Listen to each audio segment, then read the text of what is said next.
আসসালামু আলাইকুম রহমতুল্লাহ। আজকে আমি একটা ওই ভূমি আইন, ল্যান্ড ল, এটা জোত জমি এবং খাস জমি, জোত জমি কাকে বলে, খাস জমি কাকে বলে, এটার একটা ব্যাখ্যা আমি দেব।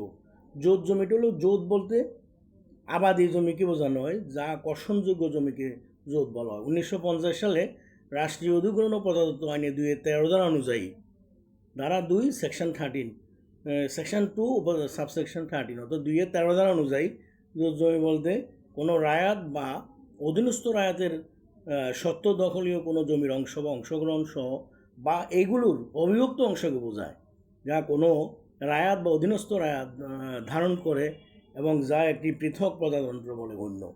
একটি পর্সা বা খতিয়ানের অন্তর্ভুক্ত সকল জমিকে জোত জমি বলা হয়। আর খাস জমি হলো, খাস হলো একটা ফরাসি শব্দ, এর অর্থ হলো আপন বা নিজের বা নিজস্ব। 1950 সালে রাষ্ট্রীয় অধিগ্রহণ প্রদত্ত আইনের 2-15 ধারা অনুযায়ী, মানে সেকশন 2 সাবসেকশন 15 অনুযায়ী, কোনো ব্যক্তির নিজস্ব দখলকৃত ভূমি ছাড়াও কোনো গৃহাদি বা তার সন্নিহিত জমি বা সংযুক্ত বস্তুসমূহ ভাড়া দেওয়া জমিকে খাস জমি বলে। চিরস্থায়ীভাবে ইজারা বা ভাড়া দেওয়া হয়।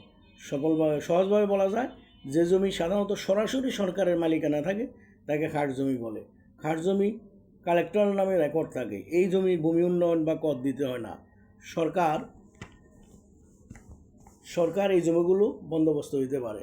রাষ্ট্রীয় অধিগ্রহণ প্রজাতন্ত্র আইন জমির উপর জমিদারি উচ্ছেদ করা হয়। এই আইনে জমিদারদের নির্দিষ্ট একটা জমি নিজের কাছে রেখে বাকি জমি সরকারের নিজস্ব নিকট অর্পণ করার আদেশ দেওয়া হয়। এগুলো খাস জমি। ভূমিহীন ব্যক্তি এ ধরনের জমি বন্দোবস্ত পাওয়ার সত্তা অধিকারী। সুতরাং আজকে জোত জমি এবং খাস জমি এই দুটার মধ্যে একটা আমি ওই ব্যাখ্যা করলাম। পাশাপাশি খতিয়ানের রেকর্ডের রাইটসটা কী?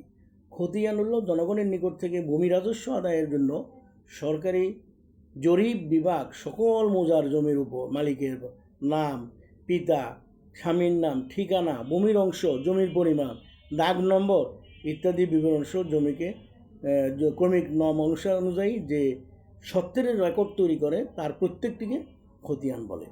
নিম্নে বিষয় খতিয়ান বা রেকর্ড রাইটসের অন্তর্ভুক্ত হবে, যেমন দখলদারদের নাম, পিতার নাম এবং ঠিকানা, জমির পরিমাণ ও অবস্থান। নাম্বার 2। নাম্বার 3, জমির শ্রেণী ও সীমানা। নাম্বার 4, দখলদার ধর্ম বা কোনো শ্রেণীর অন্তর্ভুক্ত, মানে সে কি হিন্দু, খ্রিস্টান, বৌদ্ধ, এটা ধর্ম সংজ্ঞাটা লিখতে হবে। জমির মালিকের নাম, পিতার নাম, ঠিকানা, এস্টেটের মালিকের নাম, পিতার নাম, ঠিকানা। এটা হলো খতিয়ানের রেকর্ড রাইটস।